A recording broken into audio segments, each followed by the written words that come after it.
Welcome to Out Loud, the podcast where fitness meets community and inclusivity. On today's episode, trailblazing transgender athlete Chris Mosier is in conversation with class of 2024 OUT athletes Andres Martinez and Chase Garvey. Join us as they discuss trans allyship in fitness and their journey as trans and non-binary individuals navigating healthy, thriving, and authentic lives. Hello everyone, my name is Chris Mosier, my pronouns are he and him, and I'm a Team USA athlete in duathlon and triathlon, a 4-time national champion, All-American, and the founder of transathlete.com. And I am so excited to join you here for part 2 of our Trans Allyship in Fitness podcast series. So today I'm speaking with 2 incredible OUT athletes who I will allow to introduce themselves. So let's go name, pronouns, your sport, and what you love about sports and fitness. Okay. Hello, everyone. My name is Andres Martinez. I use any pronouns with respect. I'm a Latina queer artist, and my sport of choice is CrossFit. I'm a CrossFit athlete at Dean's CrossFit here in Brooklyn, New York. And what I love about it, for me, mainly is the community building. Is the environment I get to be a part of, the people I get to meet, and just the different people I get to engage with, which is all the same thing. That's the core of it for me, and it also just is a great reliever for me when it comes to like stress or any kind of anxieties that I'm feeling in the moment. It's a great way for me to kind of also relieve a lot of mental exhaustion as well, if that makes sense.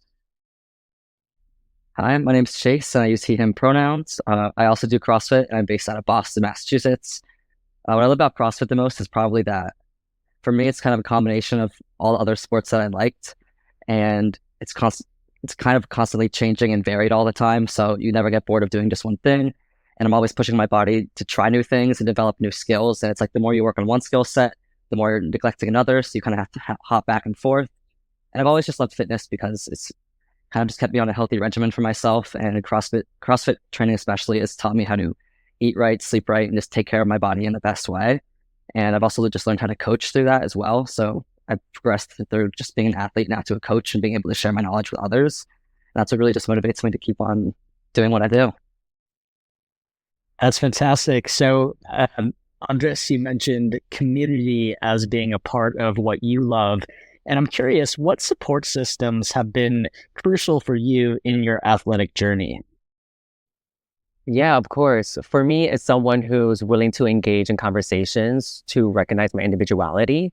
Often, especially with CrossFit spaces, it's very binary specific. And as a non-binary queer person, it's really difficult, at least not so much with the CrossFit gym I am with now, but in the past, with the CrossFit gym I had in the past, I was very heavy on their programming.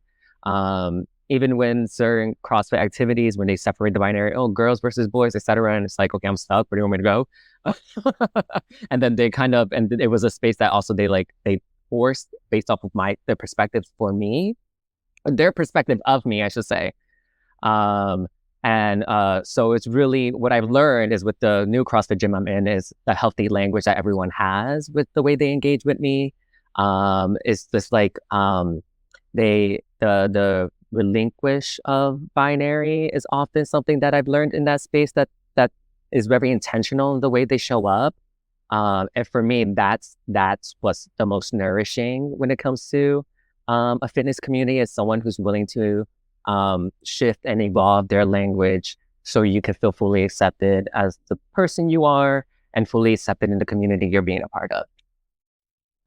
Yeah, and I know that you had in your OUT video that I had seen, you had mentioned being in a small town and some of the challenges of that last place that you were at. And I hope that that's different. It sounds like it's different now that you've moved. But how did you find a fitness community in a small town? Because I think that might be pretty valuable to folks listening who are maybe feeling some of those same struggles. Yeah, absolutely. So I was in a small town called Ashland, Oregon. And the CrossFit community I started there was actually, it was almost, it was an adjustment for me. I, as someone who's queer and as someone who's BIPOC, I'm often navigating how I show up in small towns. And like, I don't do it as much now, but when I first start off in a place, I mask for protection. So when people use certain language in a space, I'm not so quick to call them out, mostly for my own safety, especially when I'm starting to learn a new environment. So when I started to get a better understanding of that CrossFit environment, I learned that this isn't a safe space for me. And I also didn't want to promote a space for other individuals to enter who identify similar as me, and be faced with harm. So that gave me the motivation to look for a fitness studio in Ashland, Oregon, that would have that language and that would have kind of that will to evolve and grow and create a space for everyone. And that's how I found Ashland Strength Studios. And with this, then they were able to kind of collaborate with the OUT Foundation. And now, so it took a little bit of research, and it definitely took a phone conversation and meeting the owner or coach in person to gauge what that environment's giving. And when I met the owner, I learned quickly, especially the way someone engages with you and the language that they're holding from the start. And the fact that the moment they ask about your pronouns tells you everything you need to know about this space. You could tell someone is already doing the work and is willing to learn more with answers that they don't necessarily have yet, right? So that's what it was. It was me being a little bit more intentional with like meeting the person, getting into the space, and recognizing the space that they're trying to curate and what they're willing to, how they're willing to evolve, essentially. Yeah, safety is such an important topic that we navigate not just in fitness spaces, but also in our daily lives. So it sounds like, as a sort of a recap here, you did some research, you did some pre-screening before you felt safe. And in that process, depending on where you're at, could take multiple gyms, multiple visits. And it's really about, making sure that you're finding the right fit for you, because we can't change everyone in the fitness industry. And it's not our responsibility as trans and non-binary people to do all of that labor for free for folks. But, fortunately, we do have great organizations like the OUT Foundation that can help gyms and boxes and fitness institutions move forward on their levels of how they engage with our community. So Chase, I want to ask you a similar question here. Were there situations where you had to navigate around feeling unsafe in spaces, or how did that evolve for you? And then what support systems have been crucial for you in your athletic journey?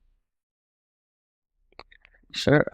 Well, I guess the most recent experience I've had with this was actually relocating from my old CrossFit gyms, which I really loved, to my new CrossFit gym in Boston. And the OUT Foundation actually helped me with that. And I had probably reached out to about, 6 or 7 gyms out here, asking if they'd be willing to partner with us as an organization and take me on as OUT athlete. And I've done this in 3 states now, and this was the first time where it actually took us several months to find a gym that was willing to work with us, and which was shocking for me. I'm actually from Massachusetts originally, and I thought, oh wow, we're more progressive out here. People would probably be really excited about this. But I think with some of the pre-existing stigmas in the CrossFit specifically, that still unfortunately shows. But thankfully, I was able to, through the OUT Foundation, meet Larry Thomas, who works with the Phoenix in Boston, and they welcomed me with open arms. And they're probably the most inclusive place I've ever been to. I mean, you walk in, there's a huge inclusivity rainbow pride flag right on the door. They have like gender neutral bathrooms, which is not something you don't always see for CrossFit. And they also stay away from gendered language, so they don't always put the recommended weights based by gender up there. They'll just say, here are 2 different weight categories, choose the one that fits the best, or use inclusive language. They'll say, taller people try to row this amount, or shorter people try to row this amount, where it really reflects that. Even I think when people use binary classifications, they're really just breaking it down more on height and weight, following stereotypes. So I like inclusive language like that. Also, using your pronouns and just taking the time to ask each other, like, is that okay? My particular gym very much so emphasizes community and not saying anything harmful to each other. And I really kind of love that aspect about it. we really take the time to get to know each other, and they're so supportive of everything that I do. And I'm like kind of the first out trans coach there too, so that's been really exciting, just being able to talk about that and still have people excited to come to my classes. And I think for the first time in this gym is the first time I felt safe as a trans man in the gym talking about that. It's always kind of caused a divide for me in sports. Once I transitioned, I kind of didn't know where I fit in. And I think once I started passing and living more stealth in college, it gave me a sense of security that I never had before. But it still gave me this anxiety of like, oh, well, what if somebody were to find out somehow? And you still kind of want that space for yourself where it doesn't really matter if you talk about your transness or your queerness or anything at all. It's like, it should be a place where if you do decide to talk about it, everyone's welcoming with open arms and they're accommodating, and it doesn't really matter in that way at the end of the day. And that's something that I'm trying to actively do with my gym as well. And the Out Foundation has been great because we get to do things like hold fundraisers for Pride and like workshops and get to educate the community and bring them together. As both an athlete and a coach myself, I found a similar situation where I came out very publicly 14 years ago, and I've been in many media campaigns, and I'm very, very out. So I automatically assume that people know that I'm trans when I'm in spaces, but that's not always the case. And as a coach, I've found that I sort of maintain this balance of wanting to be able to show up as my authentic self. And if that means talking about my transness or my queerness, that I can do that, but also being seen as a coach and being seen as an athlete first and foremost. And, there's something really powerful about, as both of you have mentioned, being able to be in community with people around a shared thing like our athletic pursuits, and not necessarily around our identity as a trans person, a non-binary person, a queer person. So there is some balancing that sort of seems to have to happen there. How does fitness impact your mental and emotional well-being as trans and non-binary people? And either of you could start. For me, it really benefits, I think, a lot of my well-being. It kind of just helps me stay regulated. It's something that once I started working out, and once on those days where I'm sick or I go on vacation, I take it away, I really feel the difference of, I feel a lot more lethargic or like offset. And I'm like, what's going on? And then the second I get back into the gym, I'm like, oh, that's really what I was missing. I also just think that for me, I've faced a lot of just personally like issues with consistently accessing healthcare when I'm moving like across states or like policy changes. And even now it's been a struggle. So honestly, for a while, fitness has been like the only constant thing in my life. Because when those kinds of things switch up all the time, that can really impact your mental health. So for me, having a strict like eating schedule for eating healthy for my body and going to the gym and moving my body just really benefits me. Yeah, for me, it's definitely been like a stress reliever. That's always what it ends up being for me. Whether it's just me communicating with other people in time, in person, or just making like feeling so accomplished that I just finished this workout, or when it feels overwhelming when you see the workout at the beginning and you just did that, like you just accomplished that, like that like kind of euphoria is just amazing. And also for me, I also, as a creative, is where I get the best ideas. It's like, I don't know what it is. It's like my mind just has the freedom to like explore. So it helps me really hone in when I'm having some creative struggles or creative roadblocks. It kind of opens that up for me. So yeah, that's what it does for me mentally. I love that. It's sort of like, the best ideas come when we're disconnected from our tech that we are constantly locked into, and being away from that and being able to move our bodies is really a space where we can tap into ourselves and our own thoughts. All right. So Chase, as a third year out athlete, you've talked about the sort of shame that you felt about your body in a gym setting initially. And in your impact story, you talked about coming back from injury and then, your process to feeling more confident in your gym. So I'm wondering, what was that process like to gain your confidence, and what do you attribute that to? I think the process was just kind of having to get over my own insecurities about a lot of things, and then have confidence that following a nutrition plan and like keeping track of what was working for my body and following a workout schedule that worked for me would help out. I know it's definitely very daunting some days when I see workouts that I'm not comfortable with, or things where I'm like, oh, it's a weak lift, I'm gonna look stupid trying to do that, or especially coming off of an injury. I wasn't sure what I was capable of doing. I was definitely scared and that I would fail or scared of hurting myself, but I had to just kind of realize you have to put in the work to get to the end goal, and it's not just going to magically happen by itself. And I think I just kind of had to just suck it up, give it my best shot, and show up every day. That is something that I want. I really love fitness. It's always mattered to me. So for me, overcoming a lot of those insecurities is something that just kind of happens because you get to the gym and you're like, well, I'm either going to do it or I'm not. And that mindset is, I guess, what just drives me. That sounds very much like coming out publicly. I'm either going to do it or I'm not. All right, Andres, how about you? It was the fact that like I kind of suffer a lot from body dysmorphia, and sometimes a lot of that has to do with kind of existing in a non-binary body, especially in a CrossFit gym. There's getting too bulky is too much for me, and then I also don't want to be too slim. So it's trying to find that regimen that would give me that would make me feel the most, again, euphoric in my own body. So for me, it was the confidence of, instead of predicting what my body would be after the outcome of the workout, is just going to do the workout, and then let whatever happens to my body, just kind of live in the confidence of where I am now. That's essentially what I'm trying to say, instead of where I'm trying to go. And don't allow, like, just because one thing is feeling some way in your body doesn't necessarily mean it'll affect your body in a negative way. And for me, a lot of that had to do with like aesthetic and all of those things. So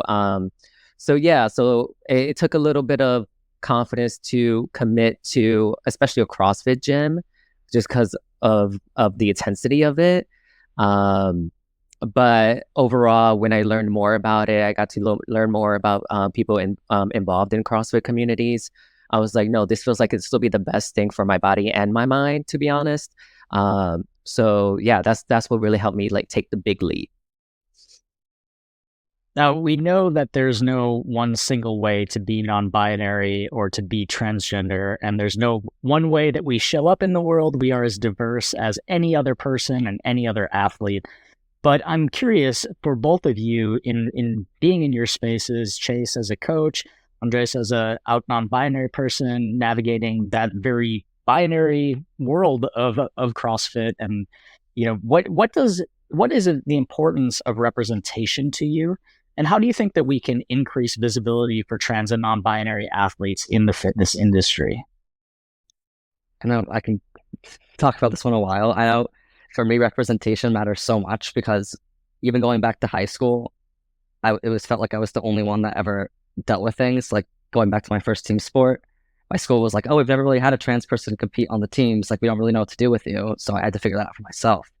Going into college, it was like team sports, thankfully, again, was more stealth, but it created this weird divide. Or when I was powerlifting, I had a coach that was like, oh, you're going to be able to compete. And then I disclosed to him finally that I was trans, and we realized that the league I'd been training for wouldn't allow me to compete because technically being on testosterone is a performance-enhancing drug. So I was like, okay, there's another obstacle. So for me, representation is just so important because, like, they keep us out intentionally. And for me, one of the most discouraging things was being like, who do I have to look up to, or like to look up for, like teaching what to do as a younger trans athlete when I started. And it was like, oh, I didn't really have anybody. I had to create this path for myself, which is fine sometimes, but other times it's like, it's hard to do that work, especially when you're young. And like, I was focusing on so many other things in my life. And that's kind of what compelled me to coach, because I want to be that person for other athletes. Because it's like, oh, I did do the work to get into this space, and now I want to show other people that they deserve this space too, especially with all the rhetoric going on. But statistic is like, there was like 32 athletes in the NCAA last year, or trans athletes, where it's like statistically that number should be like 4,800. It's like 24,000 trans athletes if you look at how the population works. So it's like, we really aren't here. The numbers show it, and that's why it counts that we take up these spaces. And I always tell people, like, coaching, I was talking about it on the Out Foundation call earlier today. When I coach, it means so much to all those trans and LGBTQ individuals in that space that I'm there and inviting them. But by coaching, I'm also benefiting everybody else in that room just as much. They're all going to benefit from the knowledge and the class and the workout. But for those individuals, it's just going to motivate them a little bit more to feel included in these spaces, because regardless of people's experiences, if you look at the statistics, we really aren't included. But I'm glad that through the work that we're doing, we're creating these spaces for people. Yeah, for me, it's a big thing about representation, and through that representation, showing the pathway towards accessibility. And for a while, it was difficult for me to find a non-binary queer person in CrossFit specifically. What does that look like? How can I use this program to gain tools to continue to pass on messages or language or resources for other individuals to have access to without having to worry about any kind of financial burden? I think something as simple as us utilizing our social media and me posting constantly about the OUT Foundation or Dean's CrossFit, these spaces that are doing the work for to create a space for us, is a part of that. So someone who is struggling right now know that there's an OUT athlete program that they can apply to next year that they could be more invested into those resources. Or the fact that if they ever need mentorship or they need any advice, that my DMs are open. That's the part that's really important for me, is that I'm really grateful for everything that I'm gaining through the OUT Foundation and this OUT athlete program. But what's even more important for me is how I pass that along to my community afterwards, and how I continue to use my voice to uplift our voices. That's the big part for me. I just want to there is space for us. Sometimes we need to create it, but doesn't mean that there isn't a space for us to create it in. It feels like that. It definitely feels that way, especially when you hear 10 no's before you hear that first yes. You're like, is there even a space for us, right? But there is. We just have to keep working at it, utilize the resources we have, and we'll find it. We'll make it happen. And that's what it is for me. That's the big part of it. Yeah, so thank you so much, both of you, for all of the insights that you've given so far, and speaking to the power of visibility. And it sounds like something that you both take very seriously. Our final question here is, what advice would you give to young trans and non-binary individuals who want to get into sports and fitness? What advice do you give them on finding that space or staying motivated? And I'll start with you, Andres. For me, it's don't be discouraged if it doesn't happen on the first try. That there are, even if it's not social media, there are Google searches that would lead you to resources that you can explore deeper. So you can find that space that's accessible for you. There's their OUT locator on the OUT Foundation page for gyms that align with the values of the OUT Foundation. And for me, that's a great start. And for me, in Ashland, Oregon, there was no gyms on that locator until I was in Ashland, Oregon as an OUT athlete, right? Now there is Ashland Strength Studios on that locator. So it's my advice is don't be discouraged. Again, don't be discouraged from the first attempt that may feel like failure. You deserve those spaces. Those spaces are for you. And if worst comes to worst, there's community. And if there's community around you that you can engage with, that you can zest in fully, create the space for each other. Whether that's y'all going on the local park and y'all doing a little sun at that local park, or you're just creating an event like a collaborative, or you're all going to a gym together, and then you're creating a kind of environment for yourselves. It's definitely, sometimes you have to pave your way, but also I would don't be afraid to explore your resources. Don't be afraid to follow the OUT Foundation on social media, and then recognize the OUT athletes that are posting, and don't be afraid to reach out to them for more. I think a big part of this program is about mentorship. It's about growth and evolvement. How do we get back to our community and take full advantage of it? We're here for each other, and that's all we want to see at the end of the day, is more spaces that are accessible for us. I couldn't agree more with all of that. I think similarly to what Andrea said, was just stay there, show up for yourself, advocate for yourself. I always hate that I have to say this whenever I talk to the youth, but of course, always stay safe first, but always advocate for yourself. You deserve to be in that space, and you do have to just look for that community. We are here, and as someone from an area, I'm from a small town in Western Mass. a lot of people are hiding. Like the community is here. We're just, keep to ourselves. So it's one of those, like, you might have to seek it out, but we will show up for each other and you have to find those spaces. And I would just never let it discourage you. There's always a way to do it. And like I said before, I had to overcome a lot of barriers. And if you want to be in that space, you deserve to be in that space. And you have to keep telling yourself that. And yeah, show up, keep fighting. It's worth it. Absolutely. Could not agree more. We need to take up space. Any young person thinking about getting into fitness, you deserve this space as much as anyone else. I believe visibility is a powerful tool for creating change, and I believe that sport can be a vehicle for that change. Andres, Chase, your visibility as out athletes is helping to create that change, not just in your home gyms and the spaces that you are physically in, but well beyond through your reach on social media, this podcast, and the work that you're doing with the Out Foundation. So thank you both for sharing your thoughts, and thank you for our listeners tuning in. That was Chris Mosier in conversation with Chase Garvey and Andres Martinez. Chris is a Hall of Fame triathlete, All-American duathlete, and an 8-time member of Team USA. He's the first transgender athlete to compete in the Olympic trials in any sport in a category different than their sex assigned at birth. More importantly, Chris is a catalyst for change and the go-to source for policy and information on transgender people in sport. You can learn more about Chris and his important work at transathlete.com. Andres Martinez is a first-year out athlete in the class of 2024. Chase Garvey is a senior out athlete in his 3rd year of the program. You can learn more about the Out Foundation and the Out Athlete program at theoutfoundation.org. Thanks for listening, and join us next time as we continue to sweat, laugh, and live out loud.